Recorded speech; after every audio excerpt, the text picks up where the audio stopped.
Dear students, today we will discuss the second part of amines, that is effect of substituents on the basicities of aromatic amines.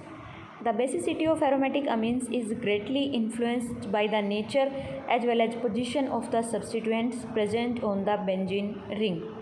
ये कह रहा है कि कोई भी aromatic अमीन है उसकी बेसिसिटी किस बात पर डिपेंड करती है कि उस बेंजीन रिंग पे कोई सब्स्टिट्यूएंट का नेचर क्या है और उसकी पोजीशन क्या है. The nature of the group determines its inductive effect whether it is minus I और plus I and its resonance effect that is whether it is minus R और plus R. The position of group determines its net effect on the electron density on nitrogen. It may be recalled that resonance effect operates only at ortho and para positions and not at meta position. ये आपको पता है कि resonance effect सिर्फ ortho and para position पे ही show होगा, Meta position पे नहीं होता. क्यों नहीं होता? क्योंकि हमें पता है कि एनिलीन में जो NH2 ग्रुप है वो हमारा ऑर्थो पैरा डायरेक्टिंग ग्रुप है.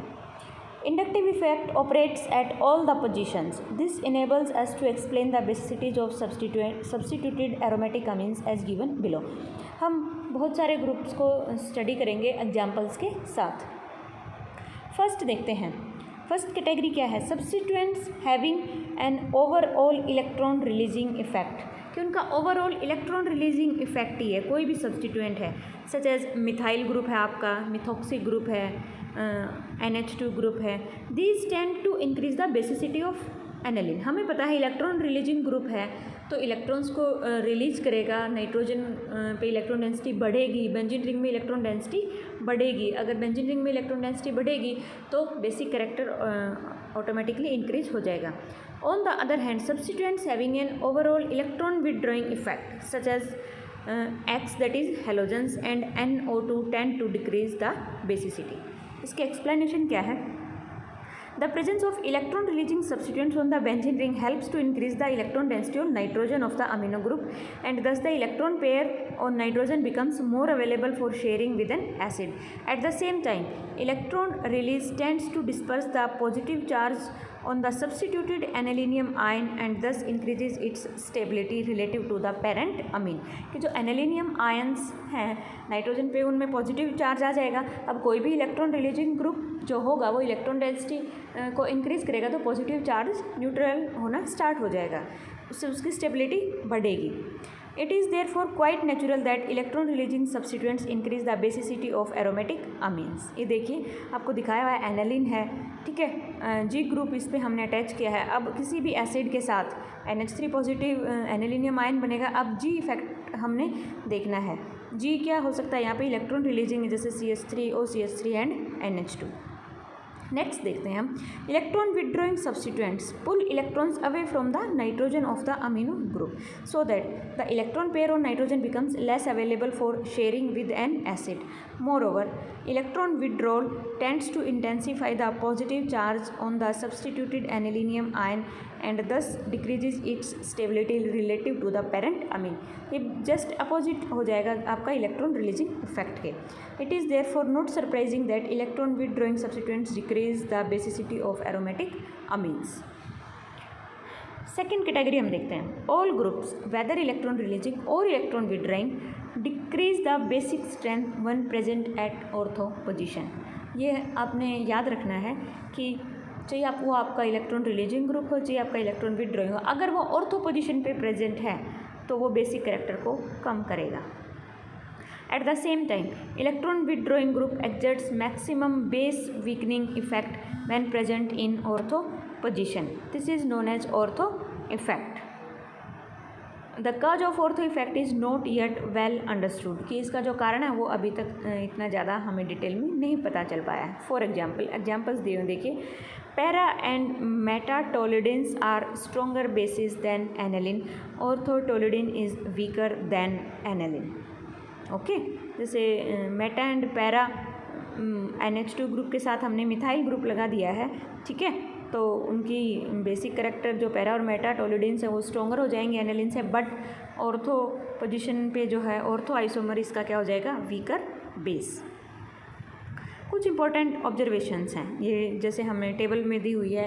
एनिलीन के लिए pKb की वैल्यू क्या होती है 9.387। बाकी फिर आपका मिथाइल, मिथॉक्सी, NH2, क्लोराइड और NO2 के लिए ortho, Meta and para isomers की pKb वैल्यू दी हुई है। यहाँ से इन ऑब्जर्वेशंस को हम एक्सप्लेन करते हैं।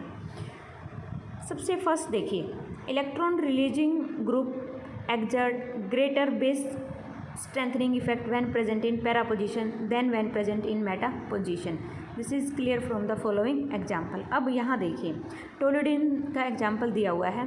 NH2 की पैरा पोजिशन पे है मिथाइल ग्रुप, एक बार हमारी मेटा पे है और हमारा क्या है एनेलिन है। ऑर्थो आइसोमर तो हमें पता है कि इसका सबसे क्या हो जाएगा वीकर हो जाएगा, एनेलिन से भी वीक होगा। अब यहाँ देखिए पैरा पे जब हमारा मिथाइल ग्रुप लगा है तो उसका बेसिक कैरेक्टर सबसे ज़्यादा है, उसकी pKb वैल्यू सबसे कम है then meta and then aniline. क्यों है, इसका रीज़न क्या है? This is because such groups increase the electron density at nitrogen to a greater extent when present at para position than when present at meta position. कि ortho वाला isomer तो हमारा basic character को week करेगा, तो वो तो सबसे लास्ट में आ गया। फिर हमारा है एनेलिन। अब हम बात करते हैं मेटा की और इसकी पैरा की। अब हमें पता है, हमने देखा था कि इनका जो इलेक्ट्रॉन रिलीजिंग जो ग्रुप्स हैं उनका हमने देखा था कि पैरा पोजिशन पे ज़्यादा इफेक्ट होता है as compared to meta. That's why para isomer is most basic than meta than aniline and then ortho. Second देखते हैं हम, ये देखो मिथाइल ग्रुप के लिए हमारा ये pKb वैल्यू भी दी हुई है, पैरा की सबसे कम है देन मेटा की एंड देन ऑर्थो की। सेकंड हम देखते हैं NO2 ग्रुप। NO2 ग्रुप हमें पता है इलेक्ट्रॉन विथड्रॉइंग ग्रुप है, तो ये क्या करेगा बेसिक कैरेक्टर को कम करेगा। तो एनेलिन से तो दोनों ही बेसिक कम होंगे, meta and para. Electron withdrawing groups usually exert greater base weakening effect when present in para position than when present in meta position. तो पैरा पे इलेक्ट्रॉन रिलीजिंग भी सबसे ज़्यादा होगा और पैरा पे इलेक्ट्रॉन विथड्रॉइंग भी सबसे ज़्यादा होगा। तो पैरा वाला आइसोमर सबसे कम बेसिक होगा and then meta and then aniline. ठीक है, pKb वैल्यू भी हमें दी हुई है। देखिए पैरा के लिए 7.83 और हमारी NO2 में पैरा के लिए है 13, मेटा के लिए 11.5, तो मेटा उससे ज़्यादा हो गया।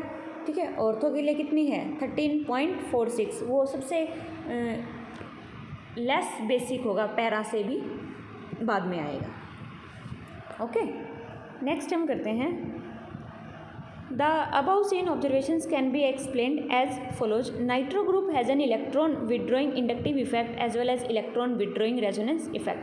While the inductive effect operates at both meta and para positions, the resonance effect does not operate at meta position. The net result is that electron density on nitrogen is reduced to a greater extent by the group when present at para position because both the factors operate here than at meta position, because only inductive effect operates here. Hence, para nitroaniline is a weaker base than meta nitroaniline, which itself is weaker than aniline.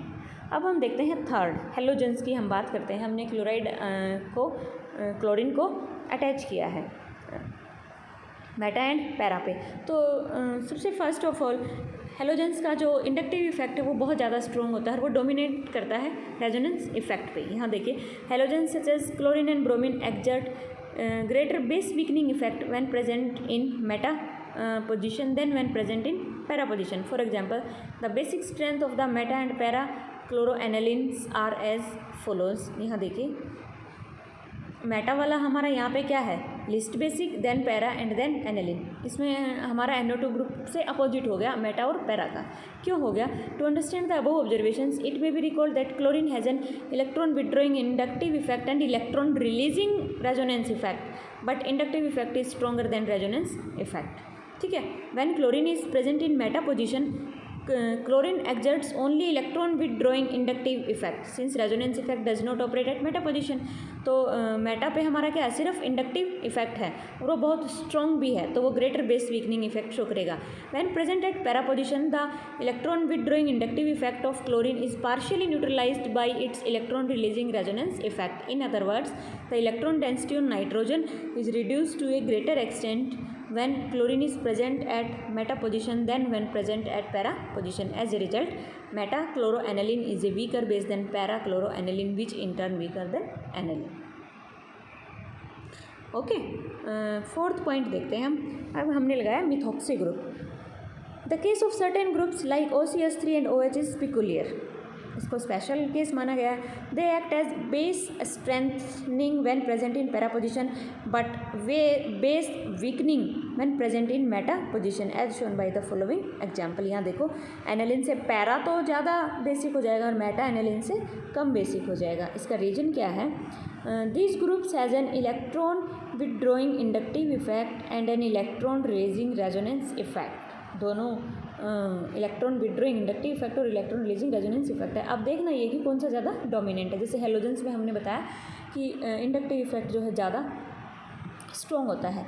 When such A group is present in para position it exerts both the effects but plus are effect is stronger then minus I effect, so that overall effect is electron releasing. As a result, para methoxyaniline is a stronger base than aniline. कि para पे तो भाई resonance effect strong होगा. When OCH3 group is present at meta position, it can exert only minus I effect, क्योंकि resonance effect तो Meta पे होता ही नहीं. This decreases the electron density at nitrogen so that metamethoxyaniline is a weaker base than aniline. Okay, हो गए ये explain हमारे सारे points. A comparison of the influence of various groups on the acidities of carboxylic acids and basicities of amines show an substituent which increases the basicity of an amine decreases the acidity of a carboxylic acid and vice versa. ये क्या कह रहा है कि जो substituents amines की basicity को बढ़ाते हैं वही सब्सटीट्यूएंट्स कार्बोक्सिलिक एसिड्स की एसिडिटी को क्या कर देंगे? कम कर देंगे. और ये हमें समझ भी आ रहा है अभी दोनों का इफेक्ट क्या है, अपोजिट है. This is not surprising because a group which can stabilize a positive ion formed by the aniline by dispersal of the positive charge would naturally destabilize a carboxylate ion by intensifying its negative charge and vice versa. Okay बेटा, यहाँ पे आपका amines chapter complete होता है, यहाँ पे आपका syllabus भी कंप्लीट होता है. ओके.